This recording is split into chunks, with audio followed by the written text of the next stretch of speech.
Across the open grasslands of Enkoyonai, where the wind carries the dust of old battles and the silhouettes of acacia trees mark the borders between life and death, the story of a lion named Osupaat begins. This region has produced many powerful males, but few have left a mark as deep as his. The land itself feels ancient, shaped by migrations, droughts, clashes with hyenas and buffalo, and the quiet, relentless pressure of human herders who share the same space. Every lion born here inherits not only the hardships of the wild but also its unforgiving laws. Osupaat came from a lineage that knew loss early.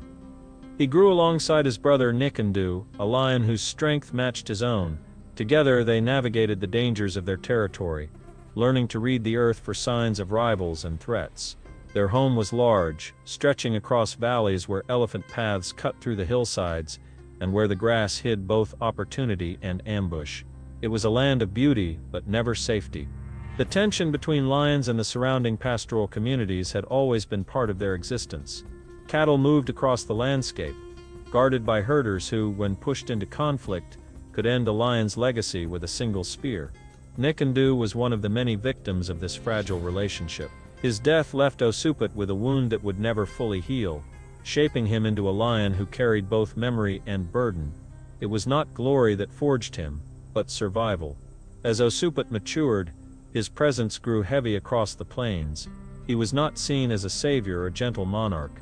He was a force, an unignorable will that anchored itself into the territory. His roars rolled over the land like approaching storms, and other lions learned to move aside. Yet, beneath his imposing nature lived a deeper truth, rooted in the lessons of loss. He understood the fragility of life in a way few dominant males ever do. This is the land that shaped him, a place where every victory demands a cost, where every lion must rise knowing that someday he will fall. In this world of dust and thunder, Osupaat's story begins not as a tale of triumph, but as the quiet birth of a legend carved by hardship. After the death of Nikandu, the world around Osupaat changed in ways that reshaped the future of the Enkoyonai prides. The territories he once shared with his brother became heavier, more silent, marked by the absence of the familiar footsteps that had accompanied him since youth. Lions rarely mourn in ways humans recognize, yet their behavior reveals the emotional ties they carry. In the days following Nikandu's death, Osupaat moved with a restlessness that betrayed the depth of that loss. He patrolled longer, roared more frequently, and spent hours tracing the borders of their homeland as if searching for the echo of a brother who would never return. In many prides, the fall of one male leads to the quick collapse of a coalition, but Osupaat refused to retreat. Instead, his resolve hardened. He rose not because he sought dominance, but because there was no alternative left. The main pride and the breakaway pride of Enkoyonai needed protection, and Osupaat stepped into a role carved by necessity. His reign began as a response to loss, not ambition. What distinguished him from many dominant males was the way he interacted with the lionesses and their cubs. Osupaat stayed close to the females when they moved dens, walking behind them as they carried their newborns from one hidden thicket to the next. When a mother relocated only part of her litter, he remained behind to watch over the cubs she temporarily left. This was not typical behavior for a male who commanded two prides. Most would keep their distance, focusing on the defense of territory rather than the intimate tasks of daily parental vigilance. But Osupaat's instincts leaned toward protection in every form. Under his leadership, something rare happened. 14 cubs, 8 males and 6 females, survived together long enough to reach their subadult stage. In the wild, this number is remarkable. Disease, predators, rival males, and accidents often claim many lives before cubs can grow strong enough to defend themselves. Yet, with Osupaat present through every stage, the prides flourished. His patience with the young lions, his tolerance during feeding, and his steady presence during moments of danger created a foundation few territories ever see. As the cubs grew, Osupaat's involvement remained constant. He watched them play, walked beside them during their first explorations, and ensured that their mothers never faced threats alone. It was in this environment of stability that his 3 sons, Osupaat, Oltau, and Olodo, began to take shape. Each inherited a piece of their father's nature, molded not only by instinct but by the example he lived every day. Osupaat had not sought to become a king, yet through hardship, quiet resilience and the responsibility he carried alone, he rose as one.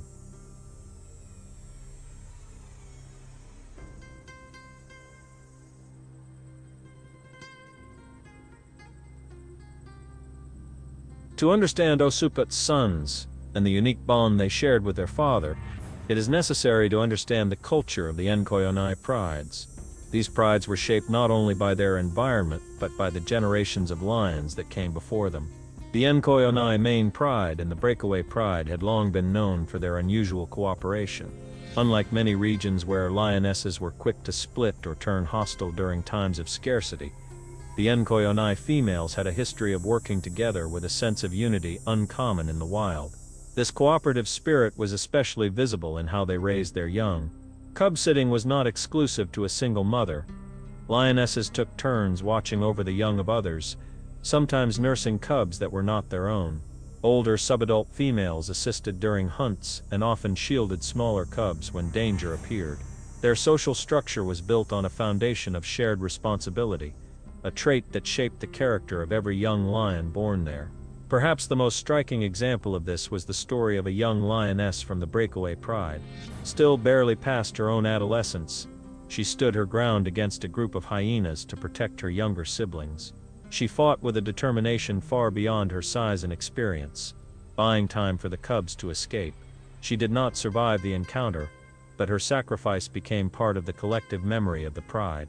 Such moments defined the values that the Enkoyonai lions passed forward: courage, protection, and an instinctive willingness to defend family, even at great cost. This environment shaped Osupaat's three sons.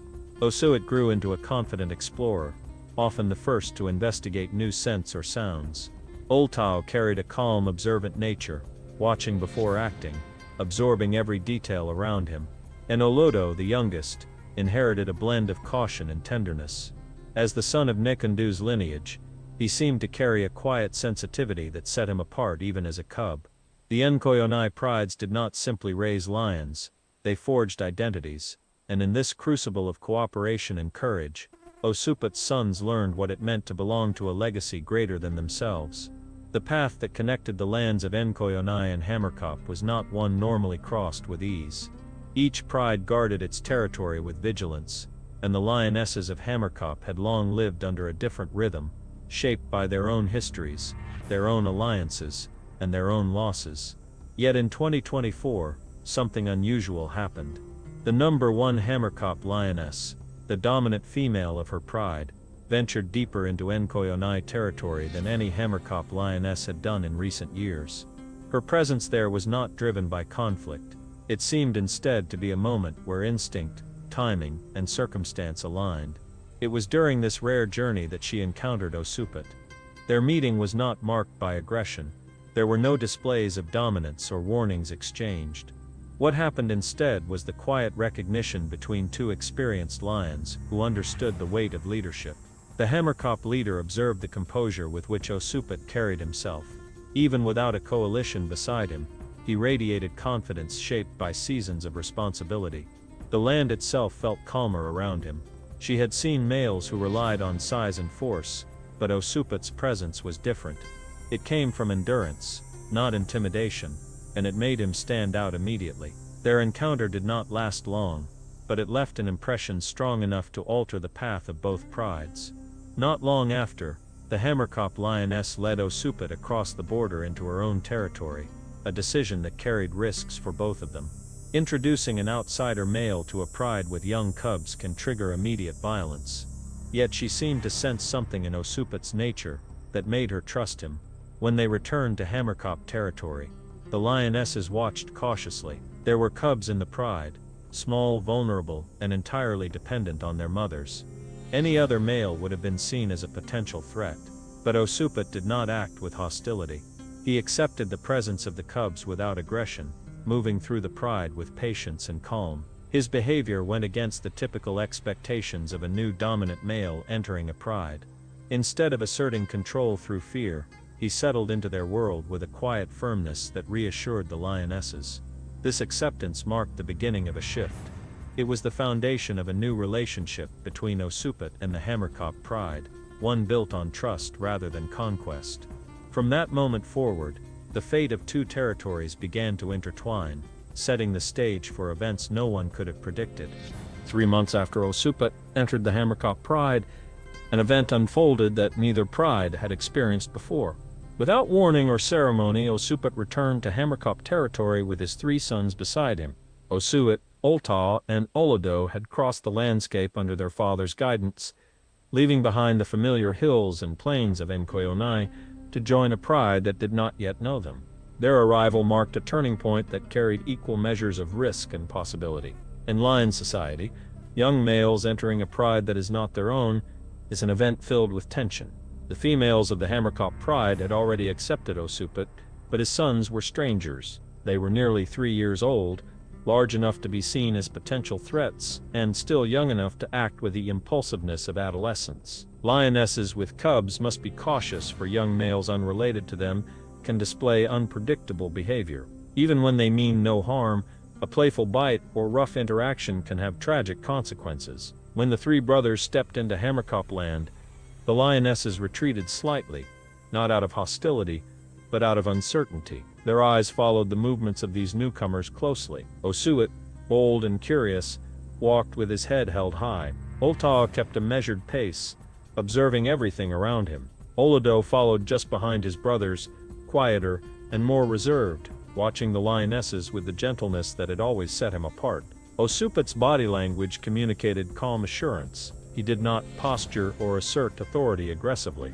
Instead, he walked with steady confidence, as if saying to the lionesses that these 3 were to be accepted as part of the pride's future. His sons moved as a unit, but their presence was anchored by their father's steady influence. The Hammerkop lionesses sensed this. They recognized that Osupaat valued these young males, and that alone softened their response. Trust in a dominant male often extends to the individuals he protects. The lionesses observed, waited, and studied the sons' behavior. No immediate threats appeared, no signs of recklessness that might endanger the cubs. What had begun as a moment of tension slowly shifted into cautious curiosity. The arrival of the 3 brothers marked the beginning of a delicate transformation. A pride that had feared disruption was now witnessing the first signs of a new social bond forming, a bond that would soon be tested in a way no one could foresee. Among the 3 brothers, Olodo carried something that set him apart from the moment he arrived in Hammerkop territory. He was not yet 3 years old, still technically a subadult, his mane only beginning to thicken, yet his demeanor held a softness and awareness unusual for males his age. This was a trait that the Hammerkop lionesses noticed quickly, even if they did not fully trust it at first.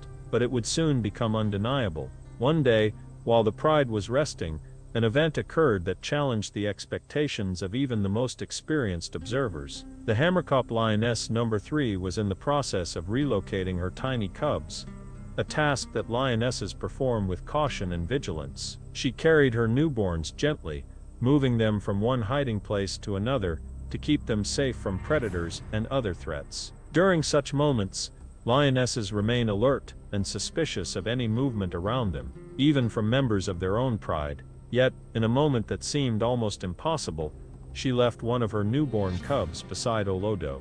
Olodo had been lying in the shade, his head resting on his paws, watching the pride with calm attentiveness. When the lioness placed the small cub near him and walked away to retrieve the rest of her litter, Olodo stiffened for a moment. The cub, still unsteady and fragile, pressed its tiny body into his foreleg, as if seeking warmth and comfort. And instead of reacting with confusion or rough curiosity, common behaviors in young males, Olodo adjusted his position carefully, making space for the newborn to settle against him. The cub wriggled with innocent curiosity, exploring its surroundings. Each time it wandered too far, Olodo responded with gentle precision. He lowered his massive head and used his jaws, not to bite, but to lift the cub by the scruff the way a mother would. His movements were slow, measured, and instinctively protective. He carried the cub back to a safer patch of grass, placing it softly on the ground. Then he lay beside it, scanning the territory for any sign of danger. It was a behavior rarely seen in the wild. Subadult males are often too playful, too inexperienced, or too unpredictable to be trusted with newborns. Many adult males fail this test as well. For a young outsider male, newly introduced to the pride, the moment bordered on extraordinary. Osupaat observed from a short distance. His posture was relaxed, his tail resting in the dust, his gaze calm. He had always shown a similar protective instinct with cubs, and now he watched his son demonstrate the same gentle vigilance. The Hammerkop lioness had trusted him when she left the cub in Olodo's care, and Olodo had proven worthy of that trust. When she returned to pick up the last cub from his side, Olodo waited patiently until she took it away. Only after she had retrieved the newborn did he rise and trot back to rejoin his father and brothers, his task complete. On that day, Olodo revealed a nature shaped by generations of cooperation in the Enkoyonai prides. He showed that compassion and guardianship were not signs of weakness, but enduring strengths passed down through his lineage. In a single moment, the subadult male had rewritten what the Hammerkop lionesses believed possible. After the day Olodo proved his gentle nature, something shifted within the Hammerkop pride. The lionesses who had once watched the three brothers with wary eyes began to soften in their behavior. Trust among lions is rarely given quickly, but it grows when actions speak louder than presence, and Olodo's behavior had echoed across the pride like a quiet reassurance. The subadult females, who had been the most cautious of all, slowly emerged from the distance they had maintained since the brothers arrived. They had retreated earlier not out of rejection, but out of instinctive caution. Now, observing the acceptance shown by the older lionesses and witnessing the way the brothers conducted themselves, they began to return to their usual resting spots near the pride. Their mothers welcomed them back warmly, and the pride's social rhythm started to settle into a new pattern. Osupaat's steady authority anchored this transition.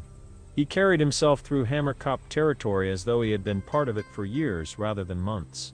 The lionesses felt secure in his presence, and that sense of security extended naturally to his sons. With the tension gradually dissolving, the pride entered a period of rare harmony. The brothers, once strangers, were now part of the daily life of the Hammerkop lions, moving alongside the females during rest, feeding, and short patrols. During this time, the pride's strength grew. The younger lions played more openly, the mothers nursed and groomed their cubs without the edge of anxiety that had marked the early days, and the landscape itself seemed to accept the change. Even the wind that swept across the plains felt gentler as the pride settled into its new structure. The coalition of father and sons moved as a cohesive unit, each complementing the other's presence. Together with the Hammerkop lionesses, they created a sense of stability rarely achieved so quickly after such a significant shift in a pride's composition. For a brief moment in time, the Hammerkop pride experienced a golden era, an unexpected period where past fears, territorial divides, and uncertain alliances seemed to fade. It was a chapter shaped by cooperation, acceptance, and a unity that felt strong enough to carry the pride into a hopeful future. But in the wild, peace is never permanent, and every era of tranquility carries within it the first quiet hints of what must eventually come. Even in moments of stability, the African savanna never allows a pride to forget the laws that govern its existence. The Hammerkop lions had entered a rare moment of unity, but the landscape around them remained as unforgiving as ever. The scent of rival males drifted across the plains from time to time, carried on the shifting winds. Young nomadic coalitions moved through distant valleys, searching for their own territories to claim, their presence a reminder that no dominance remains unchallenged. Osupaat, despite the strength he still carried, was no longer a young lion. The seasons had begun to etch silent marks across his body. His movements remained powerful, but the miles behind him now weighed slightly more than the ones ahead.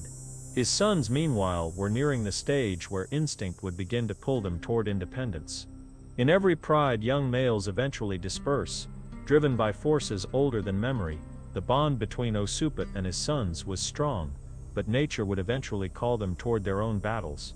The Hammerkop pride felt this tension quietly. Lionesses are deeply aware of the passage of time, of the shifts in dominance, of the unseen challenges moving closer with every sunrise. Though they rested beside Osupaat and his sons, the instinctive understanding of future change lingered beneath the surface. Their peace was real, but fragile, like the calm before a distant storm. Predators, drought, disease, and the ever-present threat of human conflict formed a constellation of dangers that no pride could ignore.